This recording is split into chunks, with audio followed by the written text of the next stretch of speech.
Right. Well, thank you so much for everyone for dialing in today. And my name is Jeremy, and I'm one of the co-founders here at Nudge. And you're very welcome to our webinar today.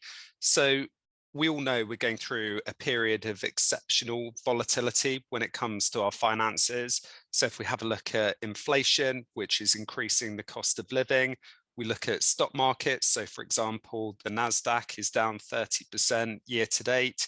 If we look at interest rates, which are increasing rapidly and affecting mortgage costs and other borrowing, and also currency. So I was just saying to the other panelists, I'm actually speaking to you from the US today, and one of my British pounds bought me 98 cents the other day. And I remember last time I was here, it was $1.35 to the pound. So there's an extraordinary amount of currency fluctuation as well, which actually impacts us outside of the US because a lot of things that we buy in the global markets are bought in US dollars. And all of this is impacting your people around the world. So our latest research showed that 70% of people globally are anxious about their financial situation. And that's actually an increase by 55% year on year. So if we could go on to the next slide, please. We've got a really good agenda today. And I guess the kind of overall message is that this is behind the headlines, behind the politics. We're going to give you a lot of data and facts today about what's going on and how you can deliver a leading financial wellbeing program for your people. Now, I'm going to start off by taking you through a few bits, but really the stars of the show today are our panelists, and we're going to leave plenty of time for the panel discussion later on. Now, as always, these sessions are much better where you get involved. So hopefully you can see the chat functionality. Please do send any questions that you have as we go through, and we'll try and get through as many of them as possible. And any that we don't get to, we'll make sure that we do a write-up afterwards. And as part of our follow-up, you'll get a recording of this session, and you'll also get a written up answer to all of the questions that we get. But the first thing that we want to do, and we'd really love it if you did get involved, is a poll. So we're going to ask you, and we're going to start this poll in a moment, but which of these do you believe will be of most concern to your people in the coming 12 months? Inflation, interest rates, household debt, unemployment, or stock market volatility? If you could vote now, please. Right, I think we can reveal the answers now. And I know sometimes on these Zoom recordings that the responses or what's come up that doesn't actually get recorded. So I'll talk you through this now. So 52% of respondents said inflation rates, so cost of living, is going to be of most importance. 17% said interest rate increases. 28% said household debt. Only 2% said unemployment. And I think that that's really interesting, because if you look at the US and the UK, we're actually crying out for more workers. And then 0% said stock market volatility. Interesting. So let's get on with some of our own data. So this is taken from the OECD, and this is the most up-to-date data that we have about these different areas. So firstly, we've got the countries with the highest inflation rates currently. Now, here's a little stat for you, that if inflation runs at 8%, for just under 4 years, then 25% of the value of whatever that asset is has been eroded. And when you think about that in the context of, say, a retirement fund, for example, some of your people will have been aiming for a particular retirement objective, particularly in a defined contribution environment. And maybe now they're going to be having to either really cut back on their retirement spend, or they're going to be having to work for longer. So it does have a big impact. Also, what we're finding from our clients is that, let's say in your 3-year plan, you had planned to give people a 4% annual pay increase, that actually you're coming under pressure from your people for much, much higher pay rises than that, which is obviously going to be very, very costly for your company. And a lot of cases, companies simply can't afford it. So they're looking for other ways of helping people make their money go further. And then also, generally speaking, people are going to have to make their money go further, because it's not just energy costs that are going up, it's food costs. And there's a real risk that in a lot of the countries out there, the inflation is going to become embedded into the economy, because people get higher pay rises, which means that people jack up prices, and it becomes a non-virtuous cycle. Next slide, please. Now, what this graph is showing you, or this map rather, are the countries with the current highest interest rates. And interest rates impact the cost of borrowing, they impact the cost of mortgages, and they also impact the cost of government debt repayment, which means that governments have less money to pay for public services, which means that the onus is put much more on the individual to look out for themselves. And do we wonder whether countries like the US, like the UK, will be featuring on this map over the next 12 months? I would expect so. Now, this map is showing you the highest level of household debt. So what we're seeing is that even as we're going into this next period where people are really struggling for money, a lot of debt is already out there, and a lot of people are under financial duress.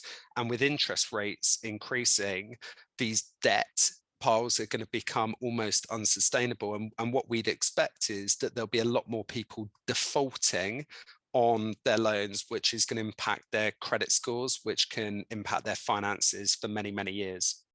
And then we've got a real problem here with an aging population. And you'll see here that this is mostly focused on Western Europe and the Americas. And then you can see Japan and Australia there. And the longer term impact of this, and by the way, that kind of aging population tsunami, if you like, hasn't even really hit.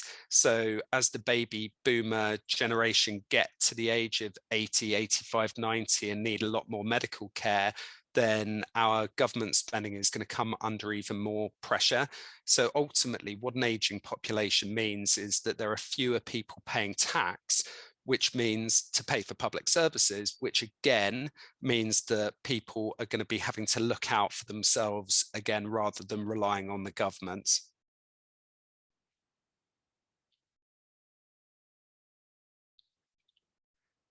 And then these are the countries where people are experiencing the highest level of financial anxiety in this OECD model.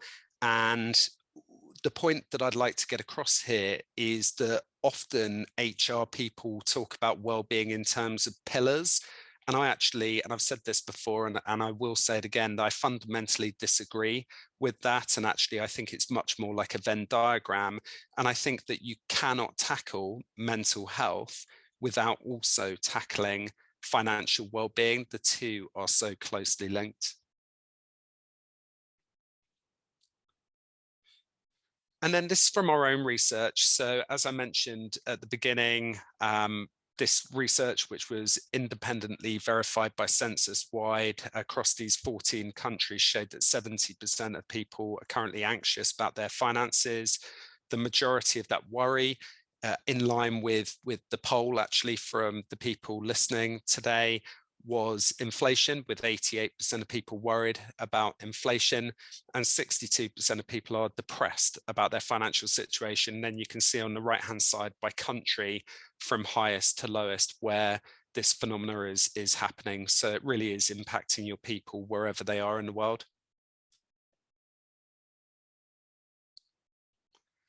Okay, fine. So one of the things that I wanted to talk to you about today is how do you build what we would call an adaptable financial well-being program.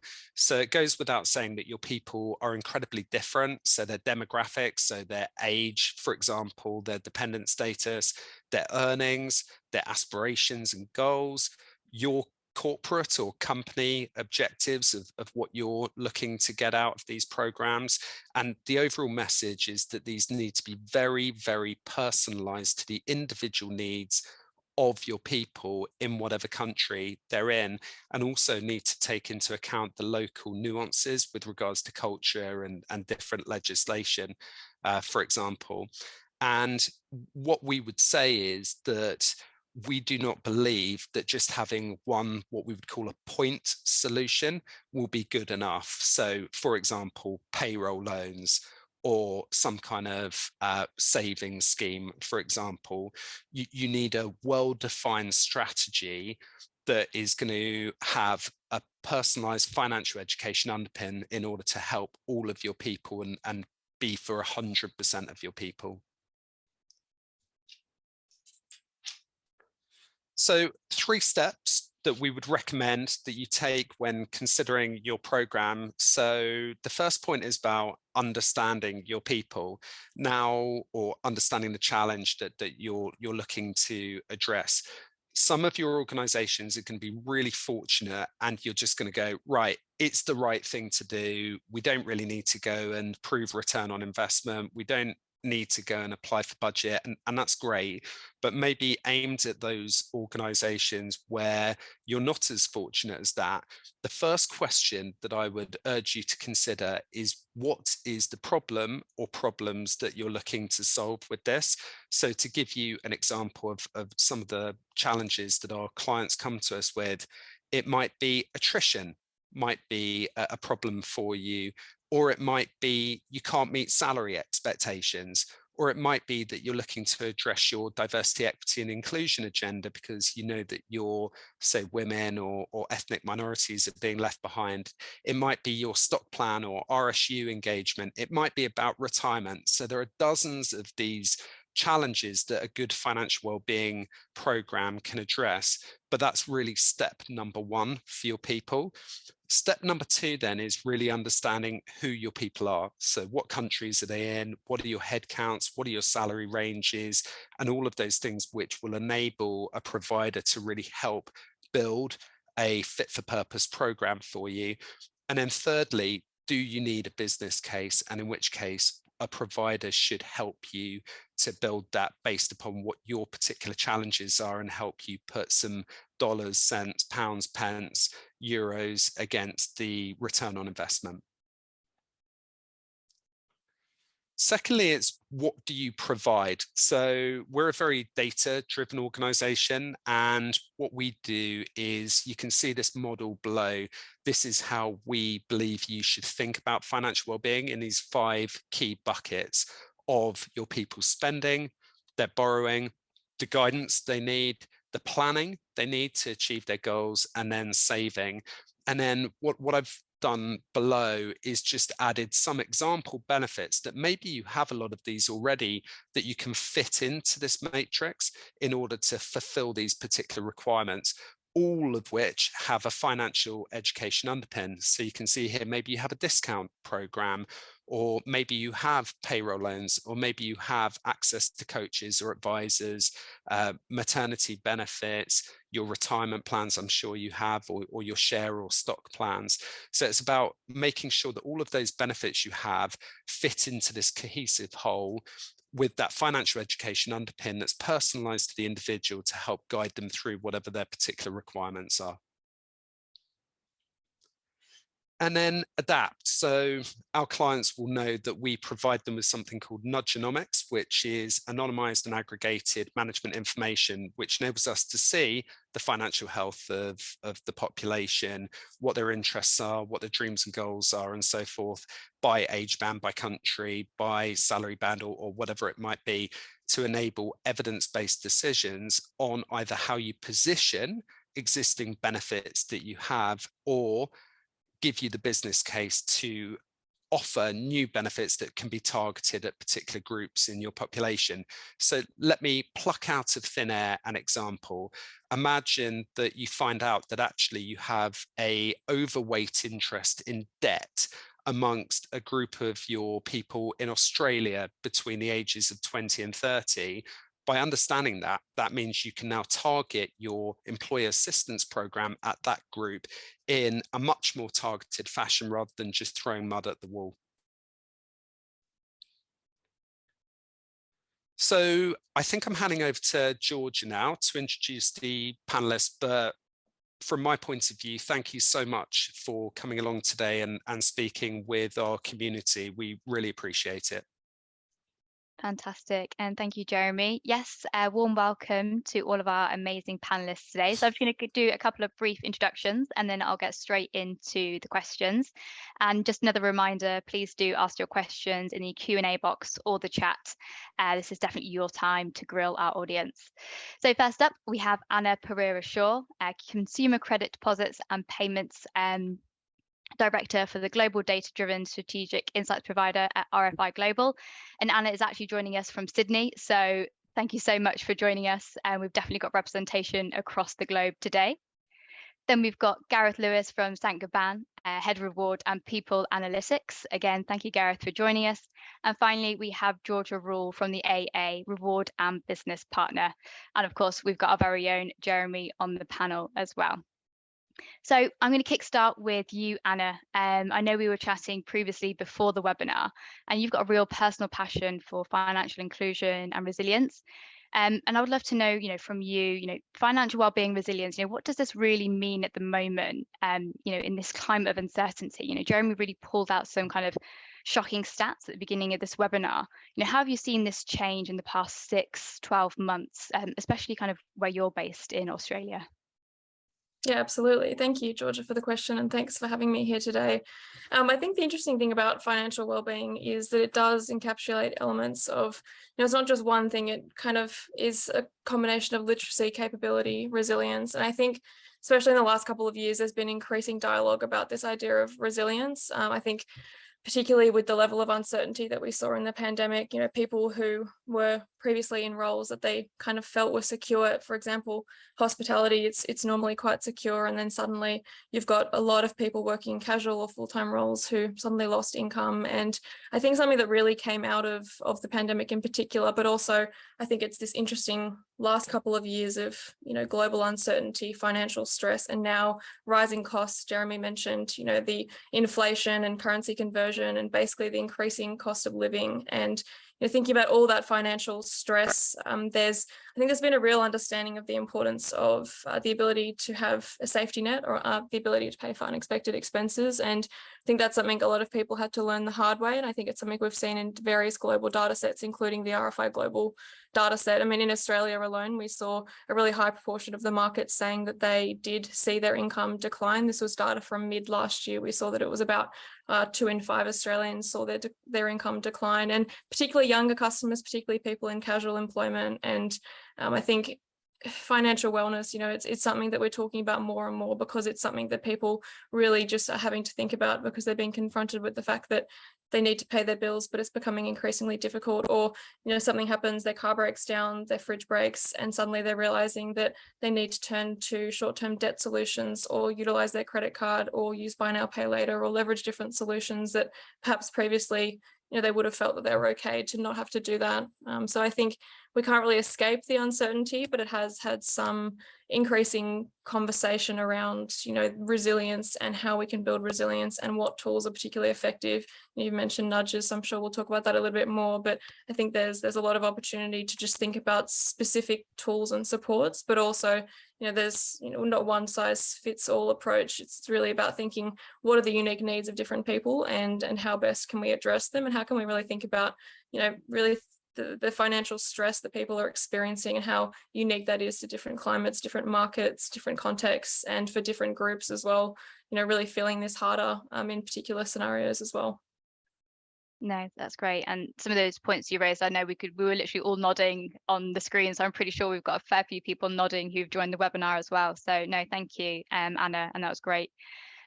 Everyone, if you've got any questions for Anna, please do pop them in the chat or in the Q&A box and we'll get them across to her straight away. Thank you, Anna. Gareth, again, thanks for joining the call. You are the Head of Reward and People Analytics at Saint-Gobain.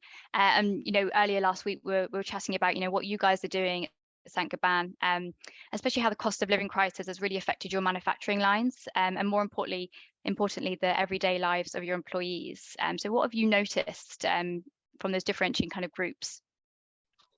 Yeah, so firstly, my role is UK and Ireland, just so for people that are from elsewhere on the call, it might not be all so relevant. But in terms of sort of business, first of all, Jeremy earlier on talked about businesses aren't all in a position where they can sort of throw money at the problem here. And we are a very large manufacturer, so we have a lot of energy intensive processes that happen, which means that energy is a huge part of our cost anyway. So clearly at the moment, particularly in the UK, with energy prices going up the way they have done, you're kind of restricted somewhat in terms of what you might ordinarily be able to do. From a sort of a day-to-day people perspective, it's affecting people in a lot of different ways. I mean, things that we wouldn't have even considered pre-COVID, I think, like traveling to and from work. Now, we're not London based, so people have been traveling in their cars for many years to the office and back again, and not thinking twice about it, to the office or to their various sites. And I think during COVID, there's a mindset shift in terms of how a lot of people saw travel. And now since COVID, I think people view it as an additional cost rather than something that they just pay because they have to get to and from work. And if you take that into account, along with the spike in fuel prices, etc., as well, there's something there where, 2 years ago, I didn't have to pay any of these fuel costs to get work to where I was, and now I do. Now we have a lot of people that have been working in the sites even during those times. So that's what I mean. It doesn't affect everybody in the same way. I think that, we've run a few, Nudge have run some masterclasses, which we were actually a part of. And it was noticeable that despite the fact that there are a large number of people that are struggling, there is still a pocket of people as well that are looking at investments and opportunities in that here as well. So when we're having these masterclasses focused on cost of living and on debt management and on what you can actually do to make your money go further, which is all the key things that we're trying to get across to people. There's also a pocket of people that are within this that are saying, well, where should I be investing now and all the rest of it. Now, our messaging is focusing around those that are struggling. But we also need to create an opportunity for the others to actually get some sort of help and sort of guidance as well. So I think, it's all the same things that people will be having across a multitude of different industries, because it's fuel prices, it's coming out of fixed rate mortgages into variable mortgages and all the rest of it. So all we can do around that really is provide guidance and support and try to actually help people through that by making sure they've got access to resources that can help them to make the right sort of decisions. Absolutely. No, that's great. Thank you.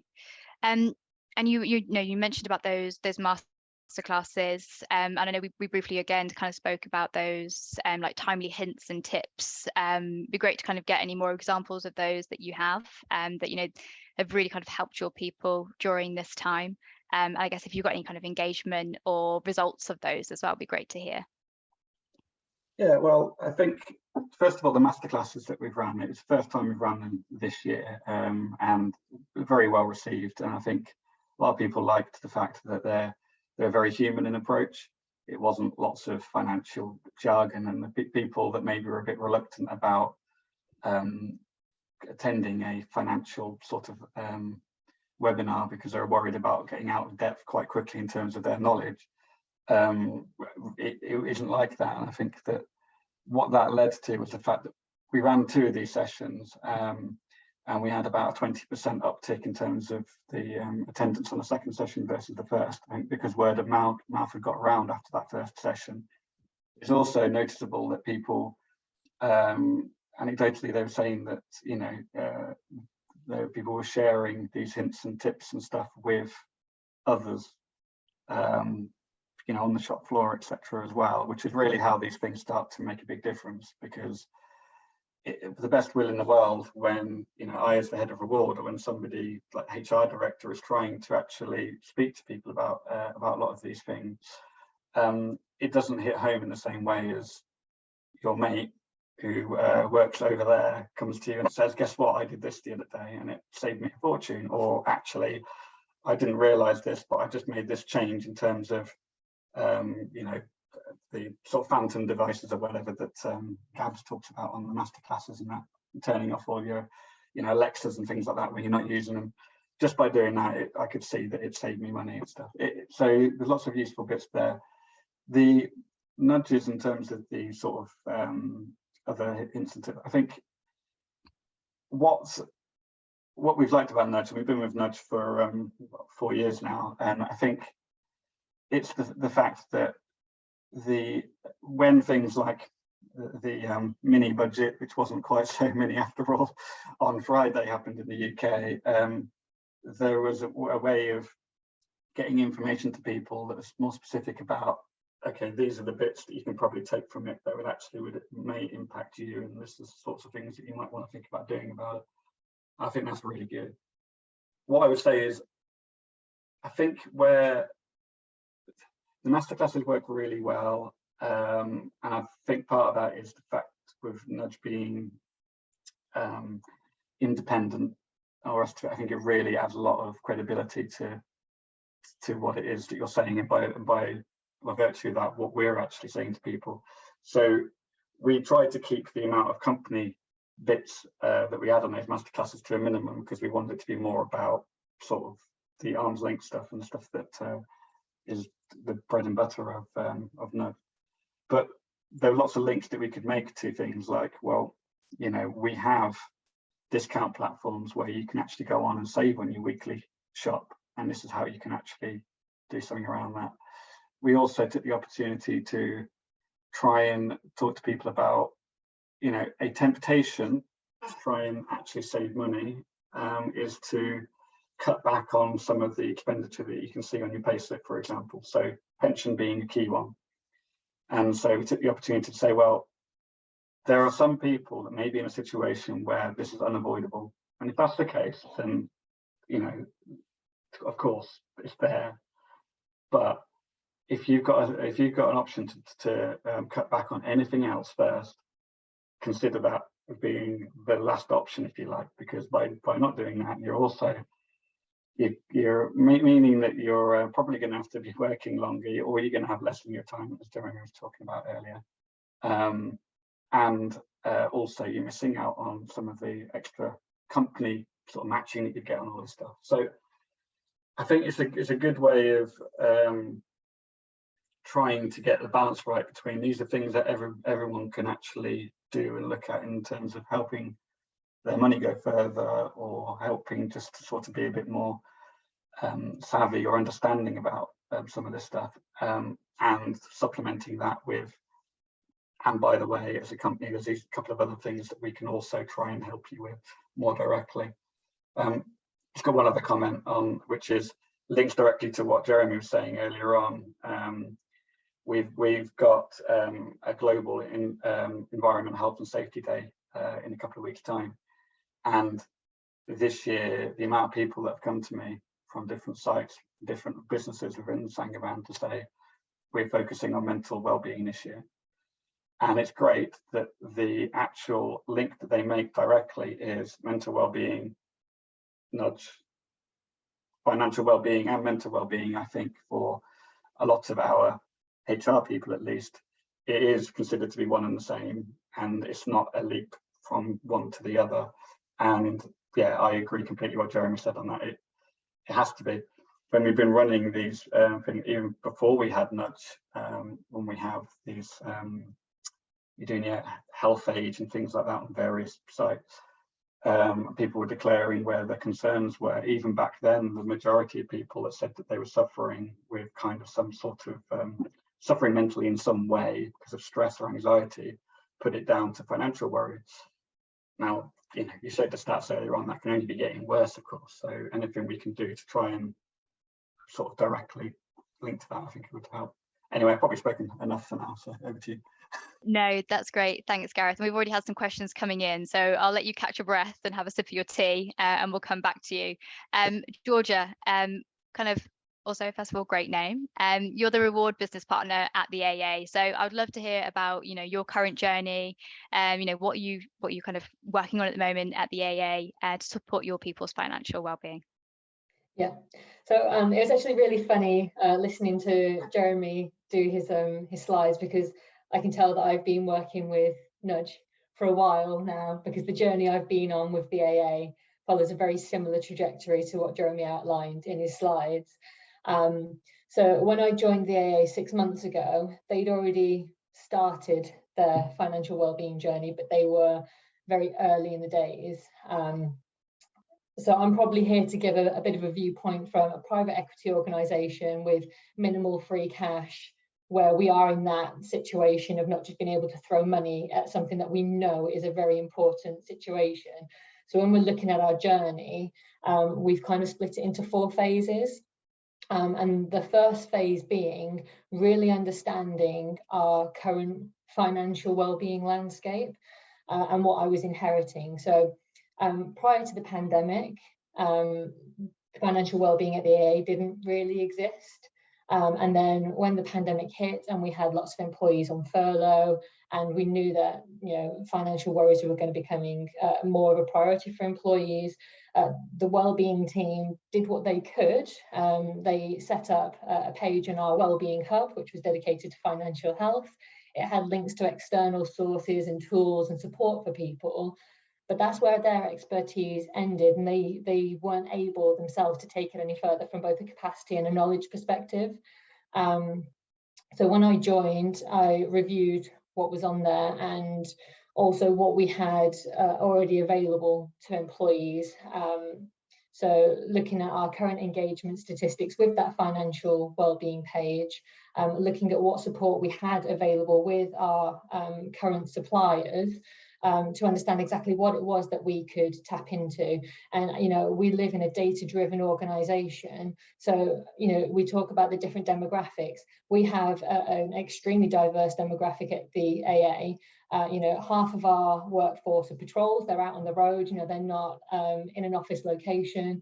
We've got a further third of them who are in customer operations roles. They're on the front line. They're directly in contact with our members of the public. And then our smallest population is our head office function. So we had to really be mindful of and try and stay away from is that trap of falling into a head office mentality. So when you're looking at setting up a financial wellbeing strategy and thinking of what our purpose was, what did we want to achieve with our financial wellbeing, being mindful that the demographic of our employees had to be taken into consideration. And like you say, that bigger picture of that Venn diagram of not solely just looking at financial well-being, but how does it link in? What other support from a further well-being perspective can we pull into as well? So that was kind of phase 1, actually looking at where we're starting off from.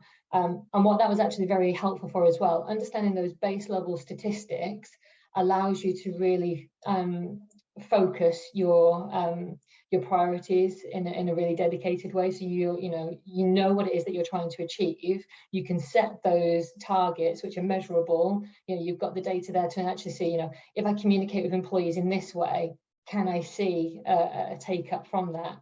If so, great, let's use that again in future. If not, that's not hit the way we want it to, let's go back, get some more feedback on why that's not worked, and regroup and go again.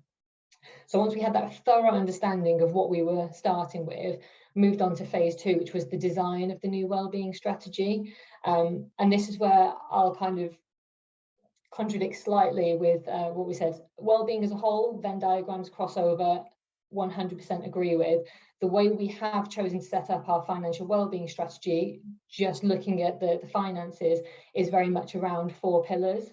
And those pillars are underpinned by the purpose of what we were trying to achieve. So the purpose of our financial wellbeing strategy is all around supporting the financial freedom of our employees. And that came about from a conversation with our marketing team, can you believe? When I was actually getting some feedback on, most of you hopefully would have seen Tucker the dog. He's used in all of our branding at the moment. And having the conversation, they explained that Tucker is not a dog. He represents a feeling of freedom and, you know, getting out there on the road and being able to, you know, there's no stopping you basically. And that really fed into, well, that's what we want for our employees. We don't want anything being able to stop them from having that, you know, that power, that knowledge to make informed decisions and help them feel comfortable in that financial well-being space. Now, whether that's freedom to deal with their day-to-day finances, whether it's the freedom to deal with the unexpected, preparing for the future, or making those informed decisions that really they were the pillars that we aimed for. Once we had established that strategy and those pillars, it allowed us to then map our current offering to those pillars and identify where our gaps were.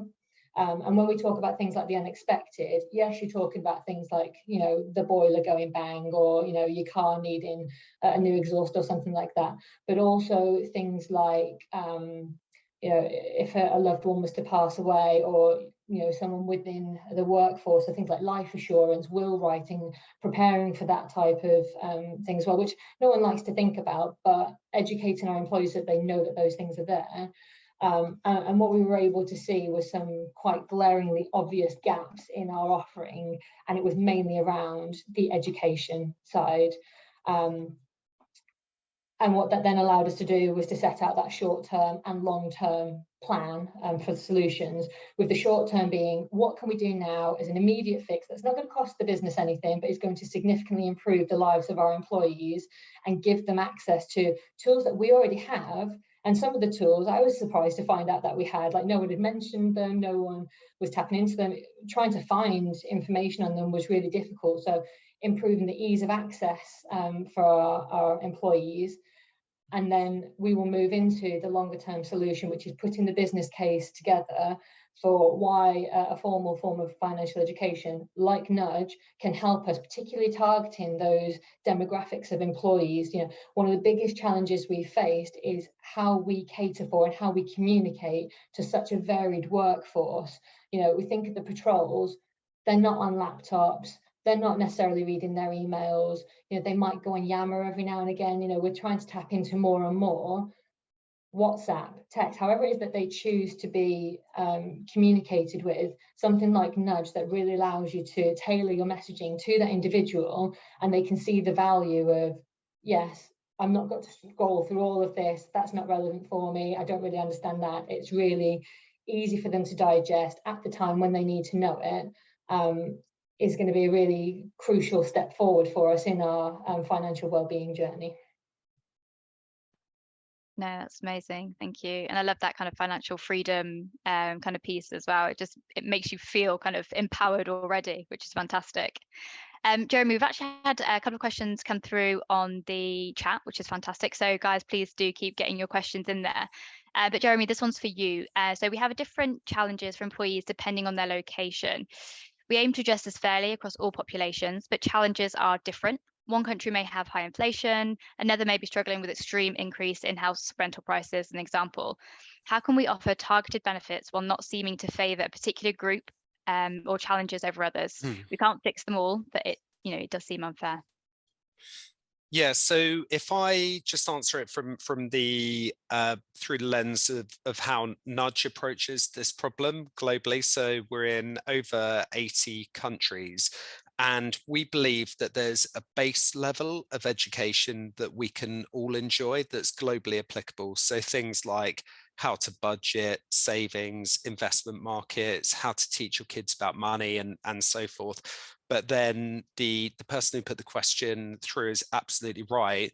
You then have local legislative differences which need to be catered for, and you also have local cultural differences. So for example, in Japan, they have no concept of credit scoring, and in the UAE or United Arab Emirates, debt can be a criminal matter. So you do need quite a lot of expertise to go into this and make sure that you're delivering a program that's culturally appropriate and personalized to the individual, but also the individual in that particular country.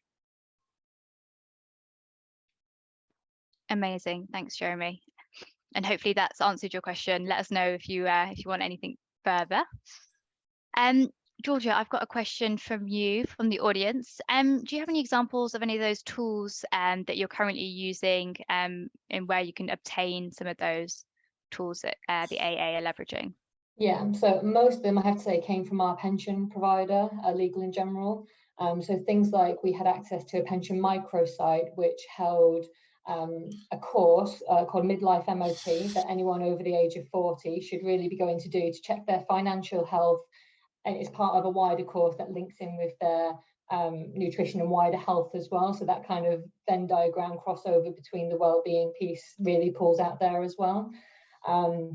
Things like the savings and budgeting tools are all held on there as well. And also tapping into webinars as a form of education. So we had that from one of our we do have a salary loans provider. They hold some financial education webinars.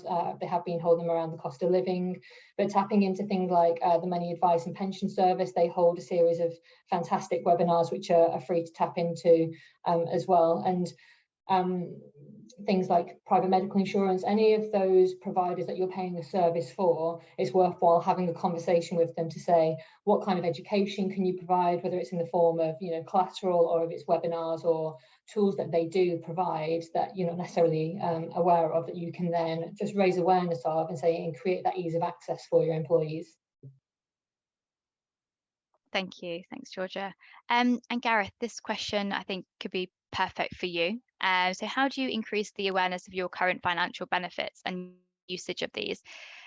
This is something that this person is currently struggling with. Do you have any kind of top tips on how they can do this? If anyone's got the answer, can they let me know? But I think it can depend on the type of business that you are. So we have a mixture.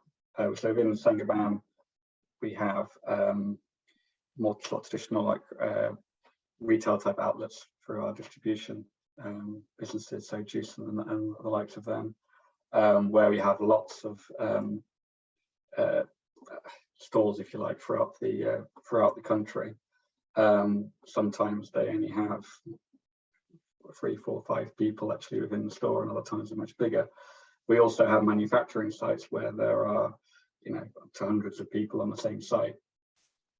On the manufacturing sites, it's easier in a way to actually communicate that if you can actually tap into any sort of shutdown days that they have, or any kind of things that they've got where people are, or a shift is pausing for any particular time, to actually use some of that time to actually get in front of them and to explain, to talk to them. Because quite often, even through webinars, I think the person asking the question said, you can run webinars, doesn't mean people actually take in what they're listening to, and it sometimes doesn't mean that you're actually getting to the people that really need it most. So what we've tried to do more recently is to, when communicating those webinars, is to try and communicate based on what people might actually get out of it, rather than what it is or actually what the webinar's about, if you like. So it's about how can your money go further, or it's about how can I have to manage my debt. It's about how can I understand my pension better, rather than traditionally we would have said we're running a webinar on our pension, or we're running a webinar on this benefit. So it's more directly about what am I going to actually get from this, which we think gets more people to actually attend them. And then, as we say, I think then it's trying to keep the message going.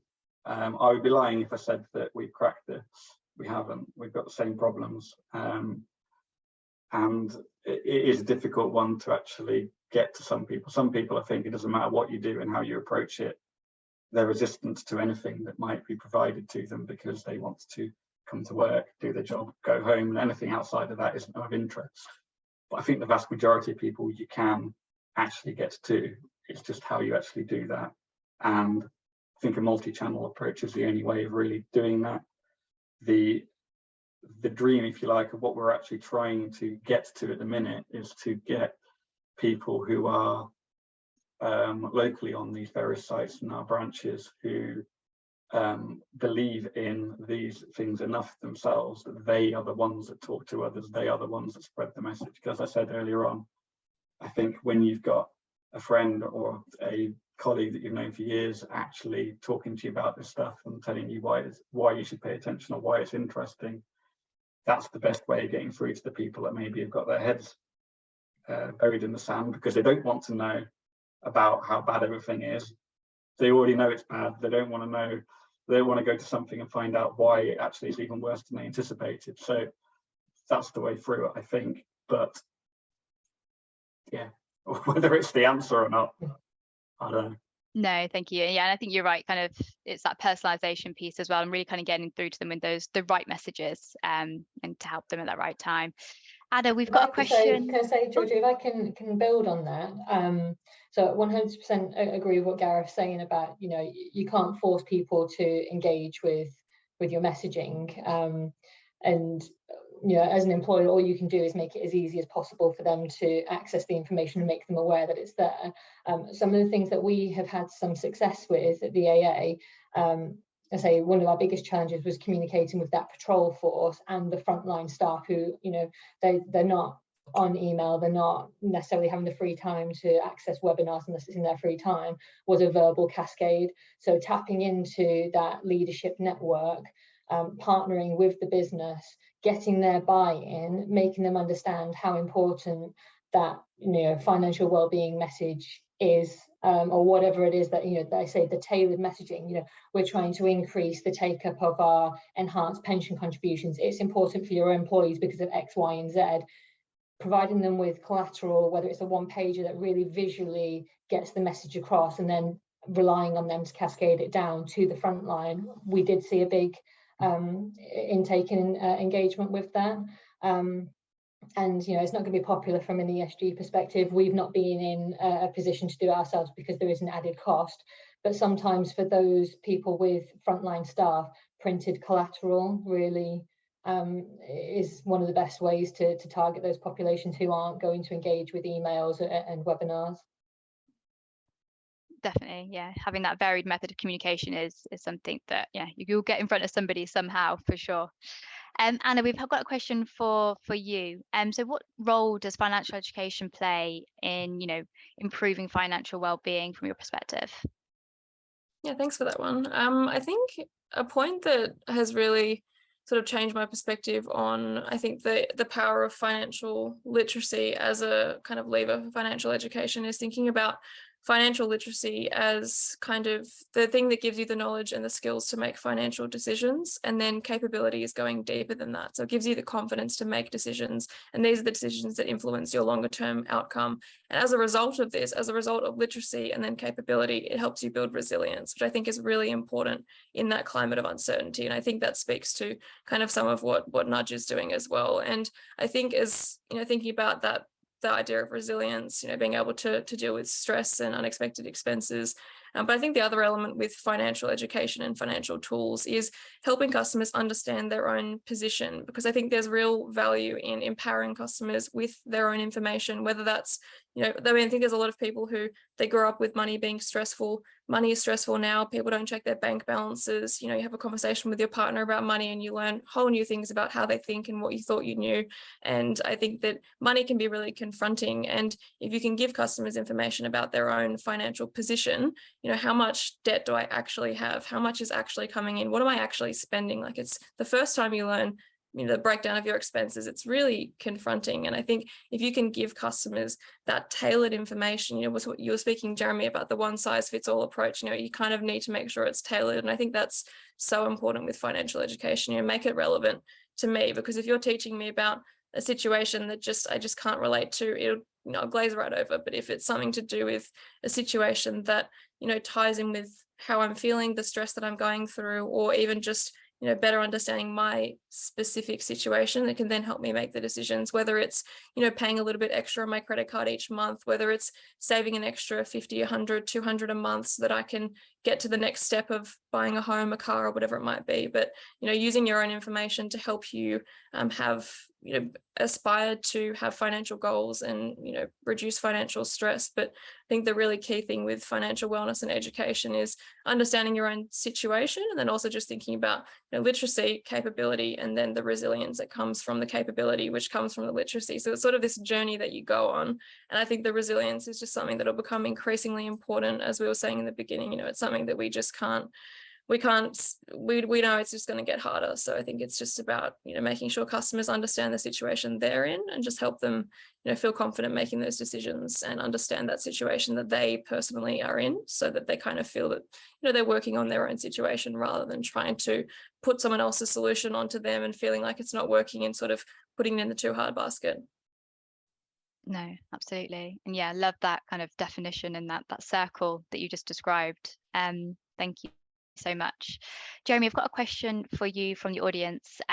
So we're a global company with 15,000 plus employees across 15 different countries.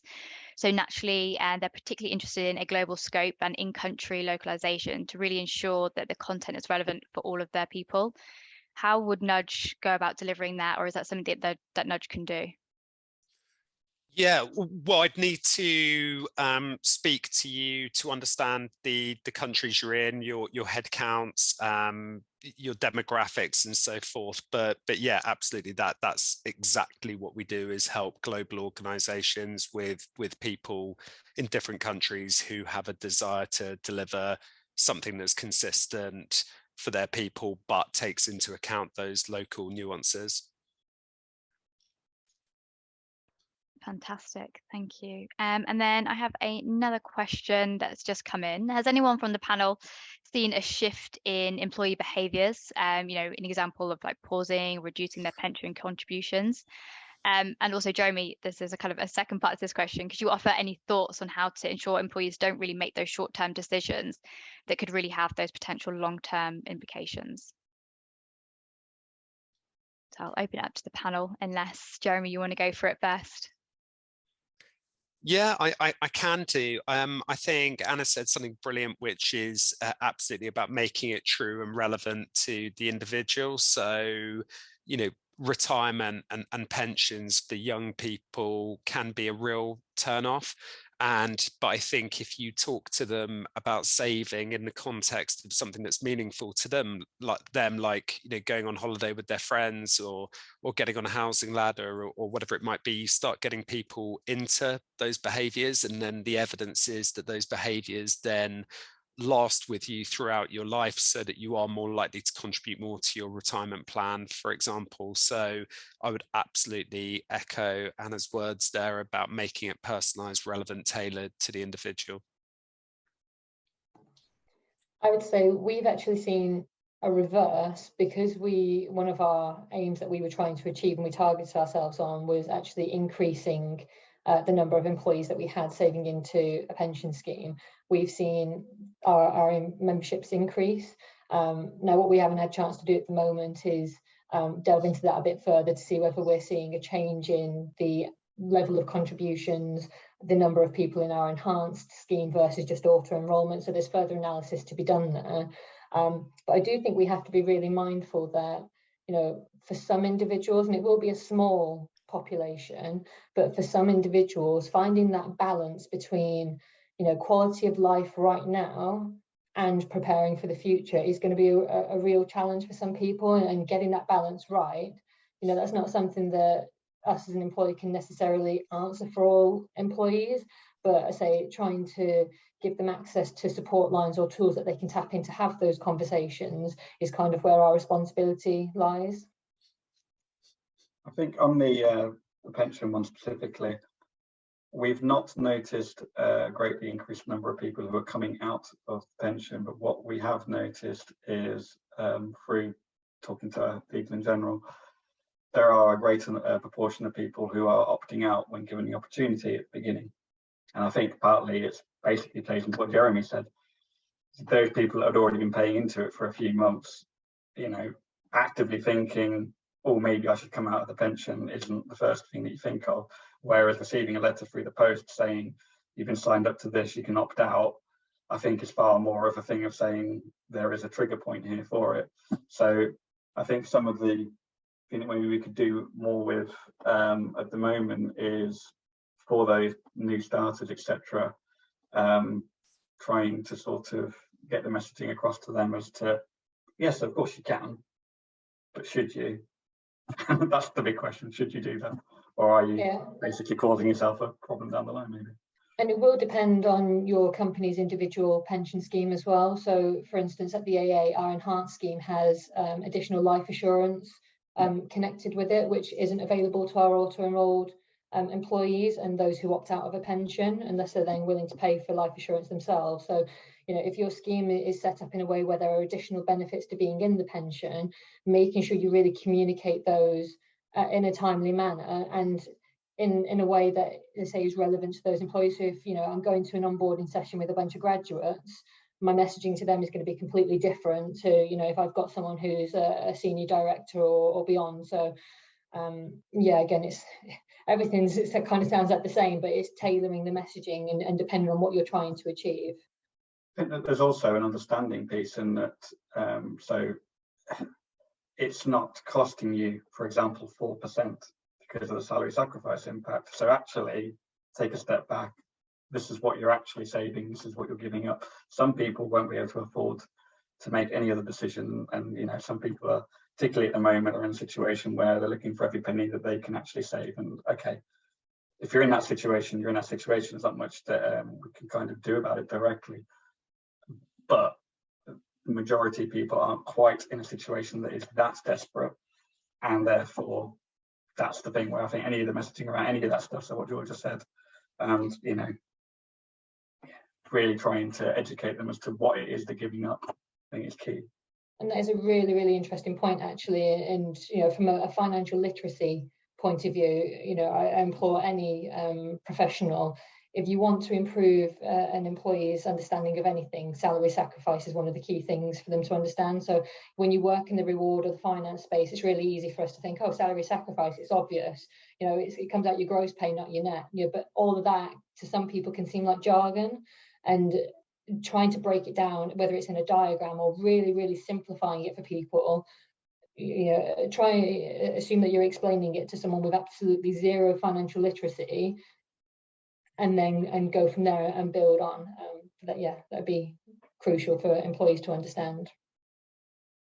Thank you. I think we could probably talk all afternoon and all evening, but I know we've got 1 minute left and I just want to pass it back over to Jeremy to say thank you and everything else. But from me, thank you so much for being part of this panel, and thank you to the audience for your questions. I know we didn't get through them all, but we will definitely send through those answers and get back to you as soon as possible.